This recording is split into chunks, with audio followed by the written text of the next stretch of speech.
Hello, everyone. This is Dr. Malorani. Welcome back to Microeconomics. This is a recording for the week of March 23rd. First and foremost, I hope that each of you are doing well and are in a safe position. I know this is a very stressful time for just about everybody out there, but I'm confident that we will get through this. And if there's anything that I can do personally for any one of you, then please feel free to email me at any time. And if any of the course material, assignments, or other things is something you're not certain about, please email me, reach out to me, and I will do the best I can to respond to you within a few hours. So, as you know, we've gone to 100% online for the remainder of the semester, starting this week, March 23rd. So I've updated the syllabus, which is posted here on Blackboard. It's called Updated Syllabus, Online Classes, week of March 23rd. I'll go through that in a few minutes. And basically, what I want to be clear to you about is how we're going to handle the online classes from this point forward till the end of the semester, which ends at the end of April. So each week you'll be expected to complete 3 activities to read or review the posted materials. So I'll make a lot of use of podcasts and videos during this time frame. Then you'll be asked to participate in 1 or more discussion board questions. And then you'll be asked to complete a graded assignment. So there will not be any quizzes, there won't be any exams. And so the other thing about the graded assignments is that you will be provided the opportunity to do them multiple times. So you can do them as many times as you want, and your highest grade will be the one that gets factored into your final grade. So I've structured it in a way that I hope will enable learning, but also make it as stress-free as possible, because I know there's a lot of things that people are dealing with right now. So that's the basic approach, and I'm going to open up the syllabus, and we can take a look at the changes I've made there as well. So you'll be able to find the updated syllabus because it's clearly marked at the top, updated syllabus for online classes starting the week of March 23rd. So I've highlighted in this maroonish color the changes I've made. First, I've changed the grading approach. So I've already taken 4 quizzes. I'll drop your lowest quiz score. That's going to be 35% of your grade. And then your discussion board and graded assignment will account for the rest of your scores. So I know we've already done some of these, so as long as you've completed them, you'll get full credit for those as well. So then starting in the week of March 23rd, I've essentially listed what we'll do each week. So the next 4 weeks, we're going to look at market structure, and then I'll intertwine special topics most of the weeks. I'll talk about things like income inequality, the financial crisis, and then the last couple of weeks, as we learn more about the coronavirus and the impact on the economy, we'll start to talk about that in more depth. So probably intertwine that in the interim as well. All right, so if you have any questions on the syllabus, please email me. But basically, the goal here is to have a process where you can continue your learning in a relatively stress-free environment.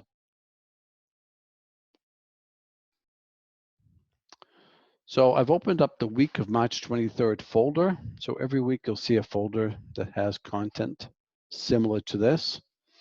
So first it'll tell us what we're going to cover. This week we're going to focus on a market structure called perfect competition. That's one of the 4 market structures we'll look at. And then I'm going to ask you to read Chapter 4, Freakonomics. Freakonomics is posted. The entire textbook is posted here, so you don't have to purchase it. So you can read it here. And then I've posted some lecture materials here that cover essentially the perfect competition. There's some good videos I found that will help you take a look at what perfect competition means from other people's perspective. And then there's 2 discussion board questions this week, and there probably will be most weeks. One is to discuss perfect competition and to find 1 or more products or services that you think fits the 6 characteristics of perfect competition. And the other is to comment on the Chapter 4 for economics readings. And then finally, there'll be a graded assignment. Graded assignment will be a combination of perfect competition and Chapter 4 for economics. So let me open up the lecture slides for a perfect competition, and I'll spend a few minutes going through some of the highlights there.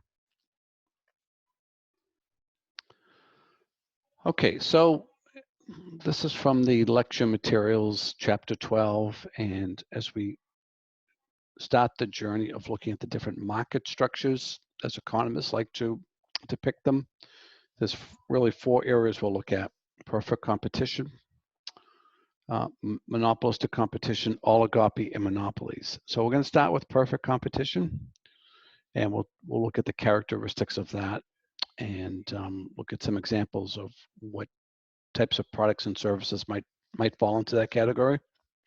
And then in the ensuing weeks, we'll cover each one of these market structures and look at various characteristics and types of firms and products and services that might fit into that category. So when we talk about market structures, we want to be able to look at the different characteristics that each has. So some of the things that come into play are the number of firms in the industry. In a highly competitive or perfectly competitive market, we expect lots of firms, lots of consumers. Basically, it's a more democratic process. In a monopoly, it's one firm, right? There might be many consumers, but one firm, they have a lot of power. And then monopolistic competition and oligopoly is going to be somewhere in between. And then we'll look at the nature of the product produced. So in a perfectly competitive market, generally speaking, consumers don't really differentiate one product from another. So consumers are willing to switch products or services from one company to another. So companies have to be very sensitive to prices. And then we'll look at the degree of monopoly power or lack thereof that different organizations have, or suppliers have, and profit levels and firm behaviors.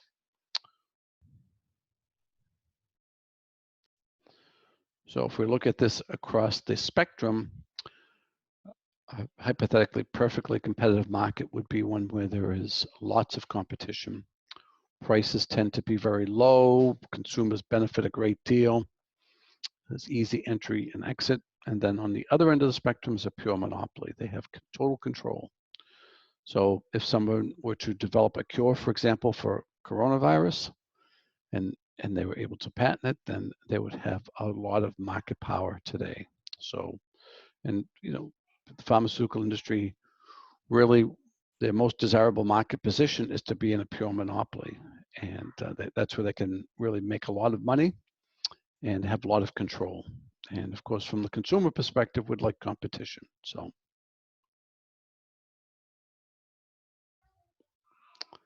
So this slide basically looks at the different characteristics and the market structures. So just focusing right now on perfect competition, what we expect is a lot of firms.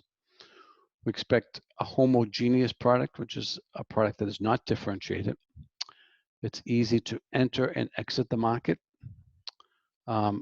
Both the buyers and the sellers are price takers. So the market basically through supply and demand decides the price, and that tends to keep prices very low or competitive. There's essentially no non-price competition. So non-price competition might be advertising, might be branding, might be location, and technology. And it's a highly efficient market.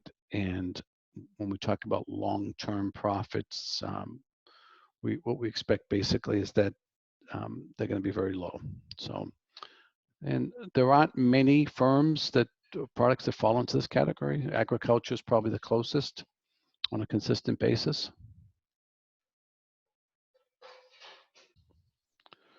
So if we were to just look exclusively right now at perfect competition, these are the characteristics we expect: a large number of firms, homogeneous or identical product.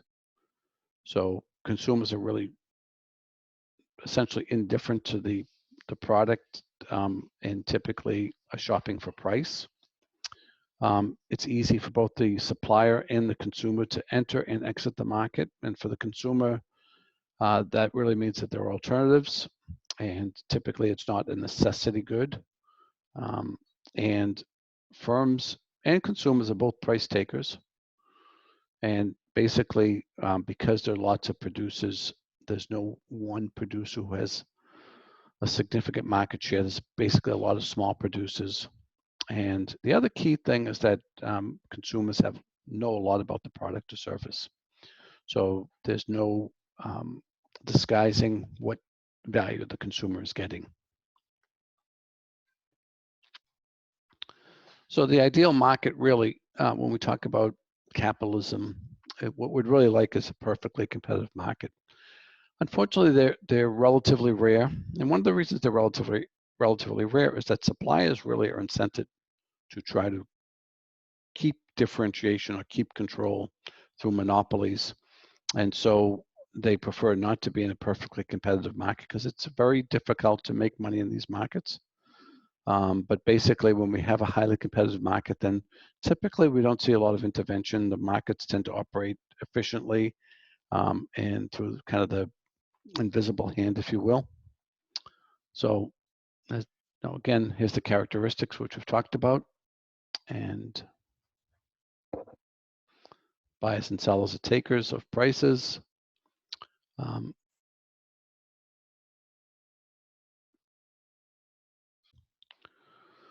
So when we think about barriers to entry, they can be social, political, economic, and for example, patents.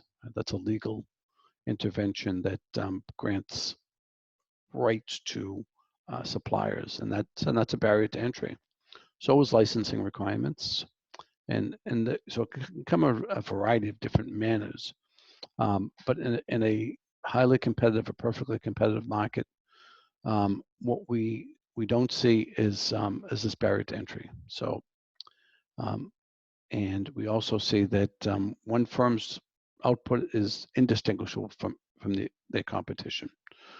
So there are some products that one might think of as relatively homogeneous, but firms may invest to differentiate themselves. So when I think about soft drinks or even water, for that example, firms try to build in the minds of consumers that there is something special or different about what they're offering. And sometimes it's real, sometimes it's not. But that is a form of limiting competition or differentiating and moving away from that perfectly competitive market where you become a price. So as you think about the structure of the perfectly competitive marketplace, which I've listed here, sellers and buyers are price takers. And so we have a large number of both. So nobody has control or influence. There's a large number of buyers. And basically they're viewing the product as a homogeneous or indistinguishable. There's easy entry and exit by both buyers and sellers. There's one price which is set by the market, and everybody has what economists call perfect knowledge, or they really understand what the product or service is. So I want you to think about this and find some product or service or multiple products or services that you think fit all or most of these characteristics. And that will be the focus of this portion of the discussion board for the week of March 23rd. And what I'd like you to do is to make your posting by Thursday night, and then I'd like people to respond to one or more of your colleagues by Sunday night. And when I say, the response that you write should be, a couple of paragraphs or more, and your response to your colleagues should be much more than, hey, that sounds right, or I agree with you. It should be, a thoughtful contribution to their post. And you can agree or disagree as long as you do it, politely and professionally.